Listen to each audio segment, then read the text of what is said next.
The number one thing that comes up when we're visiting schools or talking to directors about what they would like to improve about instruction on their campus is more authenticity, more community connections, more opportunities for students to be in the community doing real work.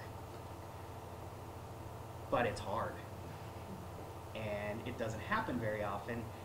Why do we care about that so much? Why are we willing to spend so much energy and effort making that happen? What's the point? They're doing with us as teachers in our schools is going to really be important and valuable to them when they leave this school. That these are things that are legitimate skills that are needed out in the community, and not just so you can do well on a test and go to the next level of academia. It's legitimate skill building that are going to make you a more functional adult in your community. So that's why we created this session. We recognize that it is incredibly important, but it's also incredibly difficult. If it was, we know it's all important. If it wasn't difficult, everybody would be doing it all the time.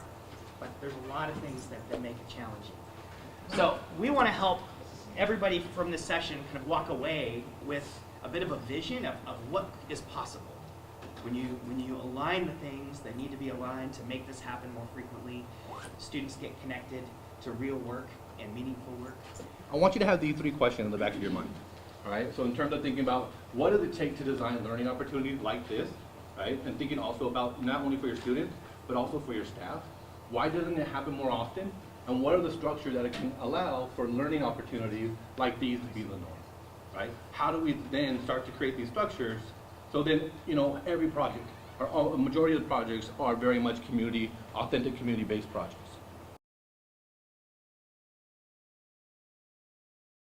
Keep thinking about what am I seeing? What am I hearing? What are the things in the community that might sort of afford opportunities for getting kids involved in some way or another? So hello, my name is Maureen Bragg. I manage a program called Partners for Projects, and the idea here is that we bring community experts into the classroom to work with kids on their projects. I'm here today working with all these directors from New Tech high schools. So if you had a chance to peek at the outline there, you'll see that this is a project where the Flood Control District is participating in supporting students as they redesign their entire campus with the idea of how do we minimize human impact on the movement of water. And so the science standard at the heart of that is an NGSS standard that has to do with, number one, the water cycle and how it changes state in its movement, and human impact on systems. So Tasha Commandant was key in developing this project and helping us understand that science and making sure that that lived in what the students were being asked to do and research. The end product is going to be a plan that the students come up with for their whole site that shows places where they can improve the movement of water to follow the principles of, Tasha, correct me, slow it, spread it, sink it. Did I get that right? In the right order. Very good. And one part of that redesign is going to be a rain garden that can be as big as 1,300 square feet. That the Flood Control District is going to partner with our sites and with the students to actually construct. Hi, my name is Tasha Commandant. I'm an environmental scientist and also appointed to the Napa County Water Information Center and Conservancy. And I've been partnering with Napa Learns to create projects around water, the water cycle, and helping the students understand the challenges we face with water in our community and beyond. And recently we worked on a project to create infographics and post those on the web and write letters to the editor and try to raise awareness about these issues. And I'm also going to be collaborating on another water-related anchor project here. So I'm just grateful to be involved and happy to contribute. Thanks. The question was, is it a school-wide project and or is it an integrated project? We're calling this one of our anchor projects, and you'll see on that handout a little explanation of what that is. Briefly, it's this concept of having all the teachers, in this case in the 6th grade science classrooms, teach the same project at virtually the same time across the district. The idea being that when we meet in certain intervals to discuss how is it going, how are the students doing, what needs do we have, we're able to talk apples to apples both at the sites and between and among the sites. It's not integrated, but it has the power and the potential to become integrated. It certainly integrates Common Core state standards through literacy, which is a big focus of our anchor projects. And hopefully in the future, if our master schedules will allow, we would love to increase those opportunities for integrated project work. I should have highlighted that a little bit more as far as Tasha's involvement. This would not have happened unless we had been sitting with her at the design table. I would not know, as an average Napan citizen, that these things are out in our community. And so pulling her in early into that design process was critical. And when I first did PBL, some of the ideas around using community partners had to do with bringing them in on the panel and kind of upping that end game for the students as far as that audience. And that's valuable as well. But I cannot minimize how valuable it was to have her be that thought partner with us around focusing in on what does the science really look like in the real world and what's available in the real world where kids can really get excited and get involved. So Tasha would be a great person to talk to about how that looked and felt. All right, so now we're going to head down to the Oxbow, where our other anchor project is sort of centered. So I just wanted to mention kind of what these anchor projects are doing at the system level. So we're a system of 30 schools in Napa Valley Unified School District. We have 10 schools doing PBL, and even with a third of our schools doing PBL, there still exists in our district kind of this culture like it's, oh, those schools doing PBL, and we're just kind of not really doing real work in PBL schools. And through the advent of these anchor projects where we are doing the same project in every science classroom across the district in 6th grade at the same time and having deep conversations about Common Core state standards and the rigor of those standards and how they're showing up in these projects. And we're doing the same thing with language arts. It's actually given us incredible validation with the larger system, and it's kind of pushing on the system and given us a great leverage point in the system. So we're actually starting to move the system, and the system's looking at us thinking, oh, you guys are doing serious work. And we're bringing in other experts who are not PBL savvy, and they're coming in to work with us to ensure that we're hitting the rigor of Common Core, which is great. We want their help, and that's what we want to do. But now they really want to partner with us. The larger system wants to come in and partner on these anchor projects. So we now have a foothold. So these anchor projects are serving that system piece as well. So I'll kind of give a little background on the other project that is currently our one of our 2 anchors, and this one's for ELA, and it's called Food Matters. And we have a variety of community partners helping us on this one of which is the Oxbow. Yeah, sorry. One of the community partners for Food Matters is the Oxbow. Another partner is Whole Foods. We also have a local farm called Big Ranch Farms. The owners of that farm are also involved. And a chef, a well-known, high-class chef is also part of this project. And each of these community partners are participating in a slightly different way. So for example, Oxbow has been willing to post student work. We're not at the end of our project yet, so unfortunately we can't see any of that work right now today. But ultimately what we might find are some infographics that the students have created that will depict what they've learned about the industrial food system. And that will be accompanied by an argumentative letter about what should consumers be the most concerned about in terms of that system. And the students are choosing their critical audience of choice to send those letters to. So this one's pretty exciting. ELA has kind of a double-edged sword as far as creating projects. There's really no content for ELA. It's all skills-based. So the good news about that is that any content can count. And be very engaging for the students. And we thought that this would be a nice way for them to really look at our food system, but really look at it in a local way. Like, how do the people that live here get their food? One other partner I forgot to mention is Napa Community Gardens. They have a community garden up by Vintage High School.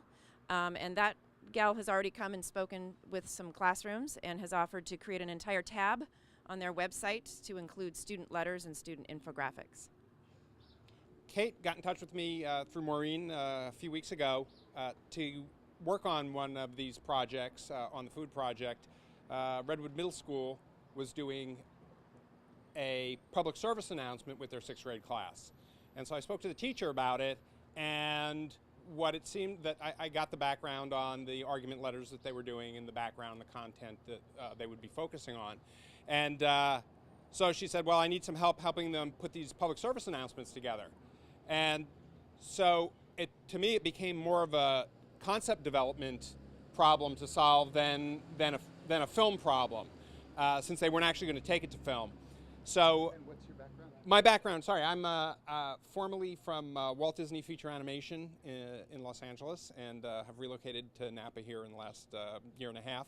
So I wanted to put these skills, my background and my experience to use. So what I did with the classes, I created an exercise for them using drawing as a means of fleshing out their ideas.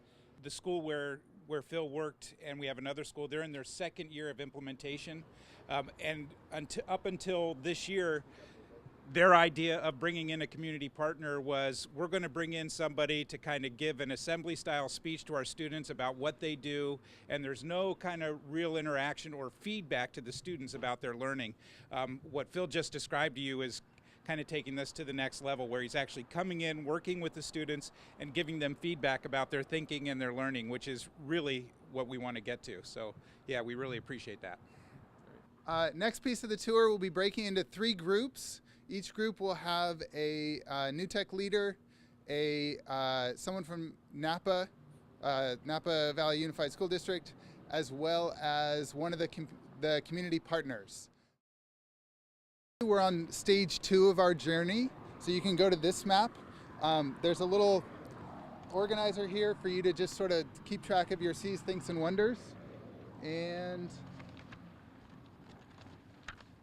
on the other side of that, there's another organizer for project ideas. So if you start getting project ideas, there's a place to start recording those now.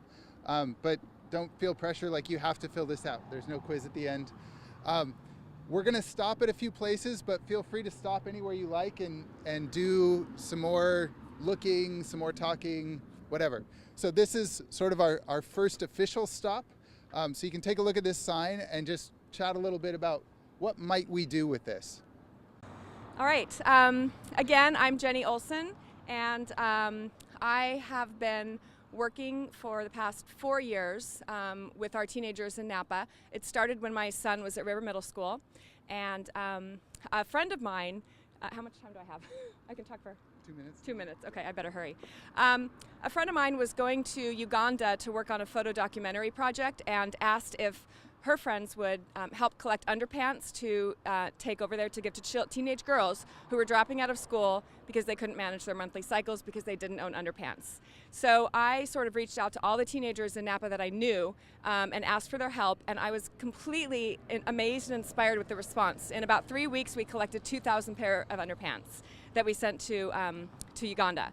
And that really inspired me to do more work and design more humanitarian projects for our teenagers, and projects that really introduce them to causes both locally and globally, things that are happening in our community,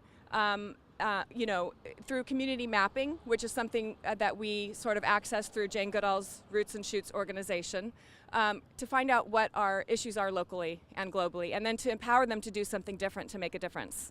And so we've done a variety of projects over the years. We've had 3 underwear drives and have sent about 10,000 pair of underpants to Uganda. And they go with my friend Annie on the airplane in huge boxes to the remote villages, because if you just send them over there, they'll never get to where they're supposed to go. And so I've got people in other countries that we've been working with where we can actually make a difference. Last year there was an article published about how the teenage girls in this area of Uganda, the rate of girls dropping out of schools had gone down 30%. And it was because of them being supplied with underpants and sanitary supplies from another organization. It's so simple, and our teenagers here in Napa made a huge difference. So since then, we've been operating under Jane Goodall's Roots and Shoots organization, and I've been designing projects. Our current one is a teen mentor project. We'll be meeting once a week after school at our local Boys and Girls Club to pair teen mentors with younger students who are struggling with reading, and they're going to be one-on-one helpers with them for reading, homework help, and just mentors, for these younger kids to look up to, many of them who are really struggling, in their personal lives and in school. And so I think that this can make a big difference in our community. The teenagers, within 2 days I had 15 teenagers who said, I want to be involved, I want to help with this. And I know it's just going to grow from here. We've got a summer program in the works, and next year hopefully we'll have teenagers going to the various school sites to help, with teachers in the classrooms. So 2 years ago, southern Indiana was a bad tornado. The town just to the south of us, 10 miles, about half the town was just destroyed. So the year later, the Habitat for Humanity was going to rebuild these neighborhoods and that kind of stuff. So our geometry class, through a grant through the Habitat for Humanity, they were able to design on Sketchpad and these Kings these landscaping designs for all of these brand new houses that didn't have a yard, didn't have just dirt, and everything. So then we take 200 of our students down for the day, and each group had to design and implement and order the flowers and order all this kind of stuff. And then they each had kind of their own advisory that they got to be in charge of, and plan all this stuff. And most of the homeowners were very receptive of that, because they went from a dirt yard to a very nice, that kind of stuff. And it didn't help the fact that they lost their houses, but it helped just a little bit, and it was pretty good stuff. As you sort of walk around this, I'd like you to be thinking about what are some driving questions that might come out of this. That was sort of my reaction when I was looking at this, of oh my God, there's 8,000 driving questions that all popped up for me. And this piece right here sort of explains what the monument is. This is where all the magic happens.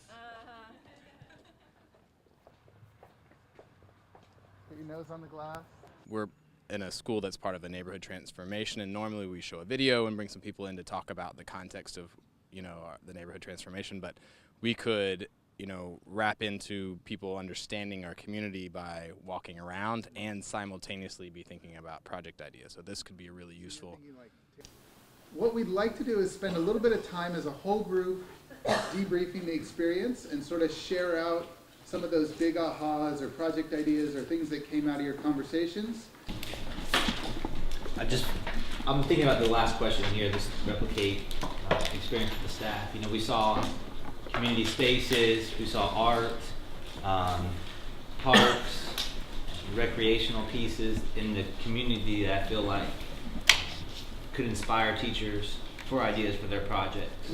And I think they need that. I think it's an important piece, to do this type of learning and to be able to tap into that, to make those connections with kids. So you're talking about having your teachers do something kind of similar and explore your own community? Yeah, because I can see, connection with environmental impact, like we saw with Anchor projects, with where we get our food with the Oxbow area. Mm-hmm. That's definitely relevant in our own personal communities, even though it's here in Napa. It's something we could bring to where I live, to where our teachers live, to our students live. Great. Riley? I think for me, really focusing on what lens you're looking through. So especially living here, how many times, especially looking at things like the 9/11 memorial, stopping there and really taking time to digest that through the project lens and not just walking past it and saying, oh, it's pretty. I think that was really interesting for me to take that step back, and seeing, obviously I've walked by all of these things multiple times and interested, but then when I have a focused lens on why I'm looking at it, it really opened a lot of doorways to make those connections. What are the facilitators struggling with the most when it comes to project development? And his response was the creative process and how to engage not only themselves but the partners. And so as we were walking through that, it gave us lots of ideas on the things that we have in our own backyard that we can use for resources for our facilitators and for our kids. And it really was amazing, and you don't even think of those things so many times. So that was really helpful for us. Great. I just want to mention for all the facilitators and directors in the room who are new or really struggling with how much time it takes to add that community or authenticity piece, a lot of our projects, and I'm at a junior high site, a lot of our projects started as self-contained, bring the parents in, you know, wave our, you know, like, here's this cool project that we're doing, that we go back and add those pieces as we go about. So one of the things with our current 8th grade project, Monumental, my head is exploding with, you know, we're designing monuments for the National Mall. Now I'm gonna take it back to the team, and next year we're gonna talk about what are some local monuments that we can meet with community members. So it's not necessarily you have to have these huge grand plans that you spend your life and all of your personal time creating. You can make a project and build it and add those pieces as you get those connections when you are on more sure footing and you get time and space to be able to do that. What I'd like you to do is spend just like 3 minutes with your group, just brainstorming, and then we'll get a list up on the board, and that can sort of drive some of the need to knows in your workshops. So let's spend 3 minutes in your small groups just making a list. Just the time to reach out and connect. If you're teaching or such and you're dealing with a class, you may not have that time available to connect to those who are working at the same time that you are. And I would add to that planning time. Yes. Meeting time. Yeah.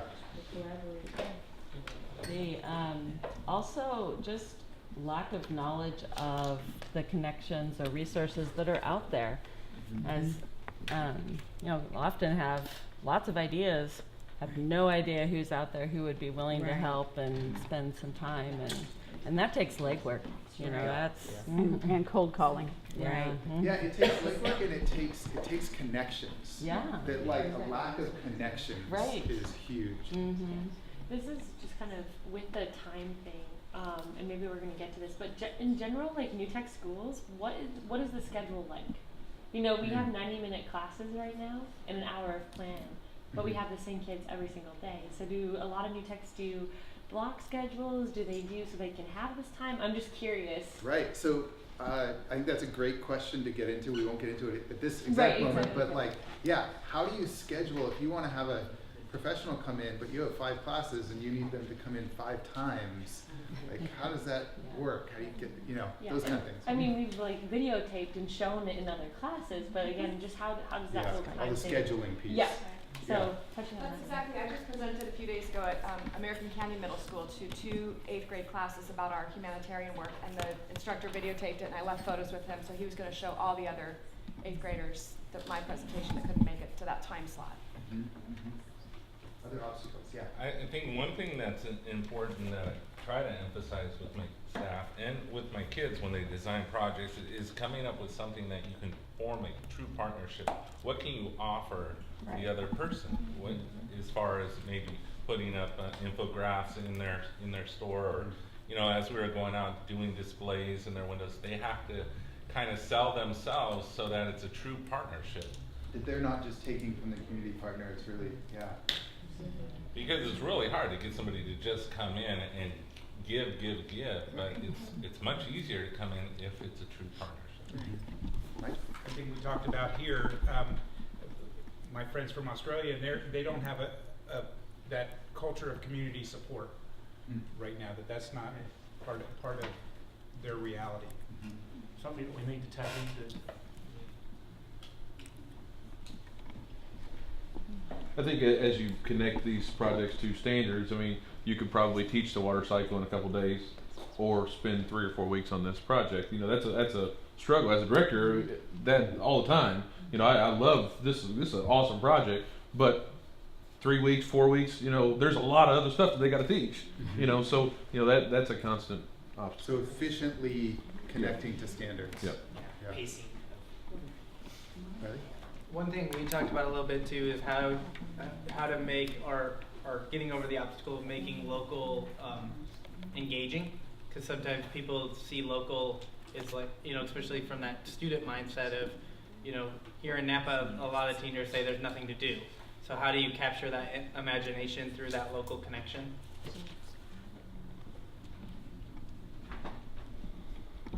Any other obstacles? And the other obstacle we talked about, sometimes teachers are not open to bringing outsiders into their environment, so that culture doesn't exist in the classroom yet. The is my baby cute syndrome. Is my baby cute syndrome, that's right. Right, but like, I made this, it's my baby, it's cute, right? You like it, it's good. Right? It's hard to let in outside people and say like, oh, now we're vulnerable. Now we might have someone come in and say, oh, that's not very good. Can I just offer up logistics? You. Yeah. I think buy-in. Like if you do bring someone that working with your teammates, if it is during one class time, how can you give and take? You know, I think if some people are not into this model, they're like, well, my class time is more important, you know, instead of seeing the bigger picture too. So like having buy-in school-wide. School-wide, team-wide, school-wide, you know, because you can be in New Tech School, but it doesn't mean that everyone is practicing it with the same amount of passion or rigor. So I wanted to kind of pick up on what, I'm so sorry, what's your name? Jake was saying about the time. Like we only have so much time in the school year to teach the standards, and if I expand this out to a 3-week project and I invite community people and I'm going to make this all that authentic, then I'm not going to have enough time. And I think that, I mean, I hear that coming up a lot with teachers, is that you still haven't shifted to that way of thinking that it's better to go deep and narrow on what our standards are asking kids to understand than this sense of coverage. And so that's a mind shift for teachers to recognize that this is valuable 3 weeks. And I think learning how to get lots of standards all in one place, where it's not like you have to teach each one individually, but they all come together as a package, and sort of like you get more bang for your buck by doing it together as opposed to doing them separately. I was just going to add to that, we have to teach them how to get that far transfer of skills, so that if you're doing something very deeply, that would apply in other places, so that they still get those skills. They still get those other things that you need to cover. The transfer part. And also, and this took me a long time to make that jump, but content in this day and age is not as important as how to find it and how to use it. You can find any information you need or want. It's how to do that, and it's the projects that are going to do that. And if you don't get to something, oh well.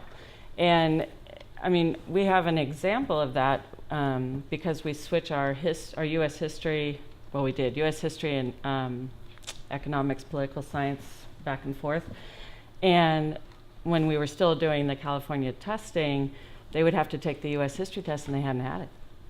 And our kids would get proficient on it or higher. They do almost as well as the other kids Yeah, in the district without and they taking the never class. had it. And it's because they knew how to think and how to work it out.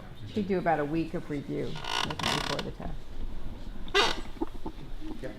I was thinking around having community members in. There's that sometimes an obstacle can be what is the best way to use their support. And I don't know if it's so much as an obstacle, but it requires, again, that really sophisticated level of project planning. So to avoid the panel syndrome. Because if you don't do it well, then word gets around, particularly if you're in a small community. They invited me in and blah, blah, blah, blah, blah. Yeah, so Can't afford like bad having breath. volunteer fatigue. Yeah. So, go ahead, last one. I think one thing that Kate's done well is sort of help set expectation for the project partners, and letting you know that it's not about you coming in and giving a lecture. It's supposed to be interactive, and having the teachers preparing the experts ahead. Like she actually, in the case where I went into the class, had all the students create a Google Doc and put 3 questions each in. So before I came in, I had an idea of what they wanted to hear about, and we both, were set up for success. So it was, I think there was a lot of expectation setting that was helpful, as well as just capacity of having prepared the project expert. So maybe the obstacle there is like knowing what the useful expectations are and how to set them. And I also think we were just talking about, we wanted to highlight this importance of sort of the Mike and Kate role of the intermediary between Maureen and the community partners and the teachers, right? That if Tasha had to talk to 15 teachers and they all like we're trying to communicate with her via email, and right, that gets really messy. But if she can communicate with Kate, and then Kate can communicate with the teachers, that there's sort of this, there needs to be that connector, that middle, you know, if we think about tops, middles, bottoms, that there has to be that connector piece there. So that leads us into our potential workshops, right? So if you think about some of these obstacles and maybe what's the highest on your priority list, or what feels like is really something you really need to make some progress on, you can choose to do any of these things, right? So you could meet with any of the community partners, Maureen, Tasha, Jenny, or Phil, and Maureen has created some slides to sort of help you understand her role. You could also go back to your system map that you have created yesterday and think about, like, how does this integrate with our current system map around that challenge we're having, if that feels like a useful framing for that. Or just think in general, what are the system's implications for this work? Like, how's that going to push on our system? Or you could really kind of dive into thinking about what are one or two community projects that we could run in our own context, and do some initial planning around that. So Maureen, do you want to give a quick overview of sort of what you have prepared so people know? I just put together some slides that talks about the program that we've done, how we've done it, how it's evolving, kind of lessons learned. So that'll be up front. She'll be here on the projector, and then we'll have community partners sitting at some of these back tables, and then Chris and Jose and I will be floating around if people are thinking about their systems implications piece to help you think about that. Like, she felt really good about it, I think, and I think, you know, like, just, I think you're right, that for her it felt validating of, like, all this work. It was really cool to share that. But she also said, like, she came away with new ideas, like hearing other people's take on what they were doing. So I think it helped them both sort of show off and grow. Yeah. So, yeah, that felt good. I think one thing that stands out for me is just when Riley kind of said, like, it allowed me to kind of stop and just kind of have a different lens as I was walking into the community. And I heard that, you know, from other people as well, you know. Yeah, from Napa folks and non-Napa. Yeah. And at least 3 different groups were like, I want to do this activity with my teachers. Riley wants to do it with his students, to like take a loop around and just be like, what's the student lens on this? Yeah. So I think it was good that we actually capped the number of 45. You know, but at the same time, just wonder, like, we only probably had 30 at the end. Yeah. You know, and it would have been great to have, like, maybe possibly a wait list, you know, and then allow those people to come in and join us. Yeah. But at the same time, some people just we could have like a red velvet rope outside of the conference Not on the room. list. Like,